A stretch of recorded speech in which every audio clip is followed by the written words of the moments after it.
Donc, les Gardiens de la Galaxie, deuxième du nom, dernier né du Marvel Cinematic Universe, est réalisé comme son prédécesseur par le mythique James Gunn. Les Gardiens de la Galaxie volume 2, de son nom complet, accueille comme le volume 1 les acteurs Chris Pratt, Zoe Saldana, Dave Bautista, Michael Rooker, la mythique Karen Gillan que j'adore parce que Doctor Who n'en a un schnitzel, et Bradley Cooper et Vin Diesel qui s'occupent des doublages respectifs de Rocket Raccoon et de Groot, ici bébé Groot. Pardon. Je s'appelle Groot.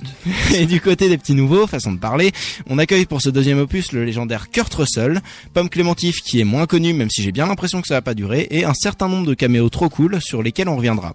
Et oui, Anthony, j'expliquerai ce que c'est un caméo, évidemment. Merci. Parce que je connais le groupe, un caméo, mais à part je m'en doutais. Dans ce deuxième opus, Star-Lord et son équipe continuent leur connerie dans le vide intersidéral, entre combats épiques, vannes qui fusent et musique tout droit sortie des années 80, comme Anthony les aime. Et on les suit comme ça jusqu'à ce qu'ils tombent sur le père de Peter Quill, donc Star-Lord, je le rappelle, père qu'on nous expliquait être aux abonnés absents depuis bien avant le début du premier film, pendant que l'équipe des Ravageurs, que les fans du premier film connaissent bien, fait des vagues de son côté. Ce film, je l'attendais depuis très longtemps, depuis la sortie du 1 en fait, et ce pour une raison très simple. Déjà, je suis un fan inconditionnel du MCU, le Marvel Cinematic Universe, c'est-à-dire l'univers entier que les studios Marvel sont en train de mettre en place au cinéma avec pas moins d'une quinzaine de films à leur actif, donc les Iron Man, les Captain America, les Thor et tout ce qui s'ensuit. Et comme dirait la pub, c'est pas fini, mais surtout de toutes les sagas grâce auxquelles ce MCU se développe, les Gardiens de la Galaxie est de loin ma préférée. Mais du coup, la question qui se pose, c'est est-ce que ce volume 2 était à la hauteur de mes attentes? Est-ce qu'il a réussi le pari quand même pas gagné, de faire aussi bien, voire mieux que le 1? Eh bah oui, et même carrément. Sérieux, ce film, il est dingue. Il dure 2h16 et on s'ennuie pas une seule seconde. Déjà, visuellement, ça claque. Tout l'univers ultra riche et coloré qui était développé dans 1 est repris, renforcé et même renouvelé, avec de nouveaux lieux, de nouveaux décors complètement grandioses, de nouveaux costumes aussi, de nouvelles armes. Enfin bref, le jeu sur les couleurs est incroyable et extrêmement maîtrisé. Pareil pour la musique, parce que la spécialité de cette saga, ça a toujours été sa BO, tout droit sortie de l'enfance du héros et donc de notre Anthony national, et composée d'excellents morceaux de rock et de pop des années 70-80 qui renforcent le style si particulier du film. C'est aussi le cas de la réalisation, et ça James Gunn nous le prouve dès la première scène avec un plan séquence, c'est-à-dire, Anthony, une scène complète filmée en un seul plan et au passage un des trucs les plus cool du cinéma moderne. Un plan séquence complètement fou où on suit en fait Baby Groot, donc la mascotte conçue pour faire vendre des pluches, qui danse au milieu d'une énorme baston entre les Gardiens de la Galaxie et une énorme bestiole qu'on voit dans les bandes annonces et qui me fait personnellement beaucoup penser au Rastar de Star Wars 7. Et cette scène est tellement bien construite et tellement prenante et tellement drôle aussi, parce qu'on en reparlera après, mais ce film a un humour qui casse des culs par rangée de 12, et je crois qu'en fait cette scène est un concentré. Je crois qu'en fait cette scène c'est un concentré de tout ce qui fait que ce film est cool.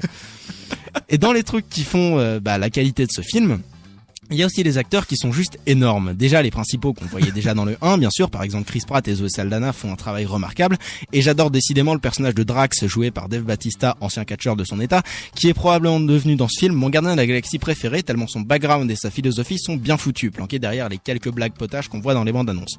En fait, Drax dans ce film, c'est un gamin de 8 ans enfermé dans une montagne de muscles qui est émerveillé par tout ce qu'il voit, et c'est pour ça que c'est mon préféré.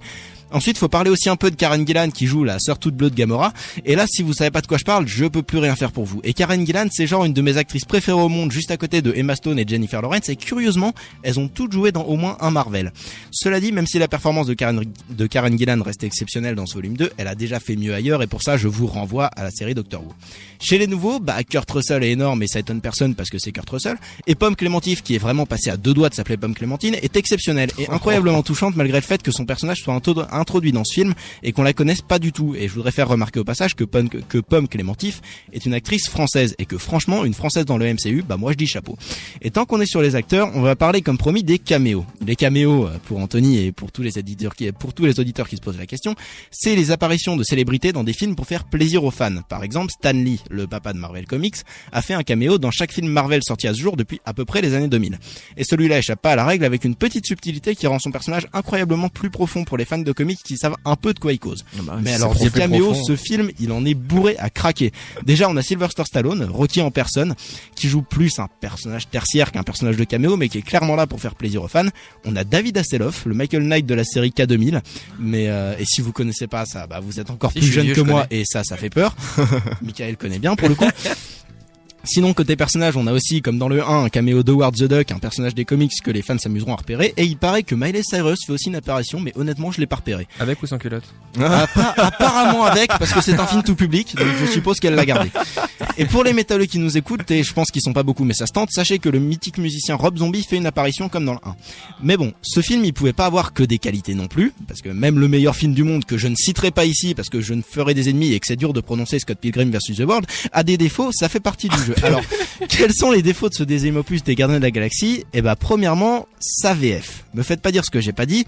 Les gens qui travaillent dans le doublage au cinéma et qui permettent à tous les Français non anglophones, comme notre Anthony National, de regarder leurs films sans avoir à lire les sous-titres, c'est des héros. Et j'ai vraiment un immense respect pour leur travail, sincèrement. Mais là, même si dans l'ensemble ça passe très bien, il y a quand même 2 ou 3 moments où ça passe pas du tout avec ce qu'on voit à l'image. Et c'est carrément dommage. Deuxième point négatif, et là ça concerne pas tout le monde, mais la 3D est un peu à la traîne. Elle fait le taf la plupart du temps, mais dans les scènes d'action, le côté très coloré et très chargé en éléments visuels du film joue un peu en sa défaveur. On sait plus trop ce qu'on regarde et on a tendance à se perdre un peu. Donc avis aux amateurs, je vous conseille la 2D. Je vous déconseille, je vous conseille la 2D.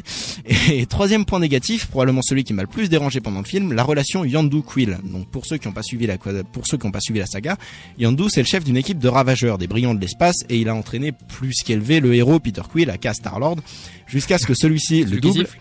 Et oui, celui qui siffle avec sa flèche d'ailleurs. Yondu. Non, il est tout bleu. Il est tout bleu et il siffle. Et il a une crête rouge. Et elle est très classe. On s'en fout ce qu'il fait avec sa crête. Non, justement, non, dans le 2 c'est important.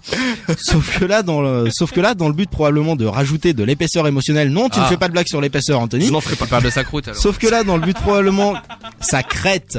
Oui, mais bon. Dans le but probablement de rajouter de l'épaisseur émotionnelle à leur relation, ils ont essayé de développer une espèce de relation père-fils bidon entre eux, qui fait écho à la relation qu'il a avec son vrai père. C'est dommage parce que Yondu c'est un personnage que j'aime beaucoup dans ce film aussi. Il a vraiment la classe et il est intéressant dans son background.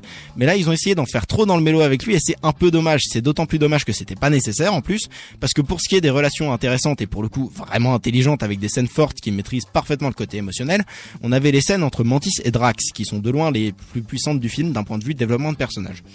Et c'est à peu près tout, même si c'est déjà beaucoup, pour les Gardiens de la Galaxie volume 2. Au final, vous l'aurez compris, je vous conseille vraiment vivement ce film, pour son humour rafraîchissant, pour son rythme, pour ses couleurs, sa réalisation, ses acteurs, pour la philosophie de Drax qui honnêtement vaut le prix du ticket à elle toute seule, tellement ce que dit ce personnage peut faire du bien à n'importe quelle personne qui aurait pas le moral, et je dis bien n'importe quelle personne, pour ses caméos, pour son histoire, pour Chris Pratt qui fait le con, pour Vin Diesel qui fait le buisson, pour Stallone qui se prend pour un pirate de l'espace, pour le fait que j'ai vraiment trop de raisons de vous conseiller ce film pour les citer toutes.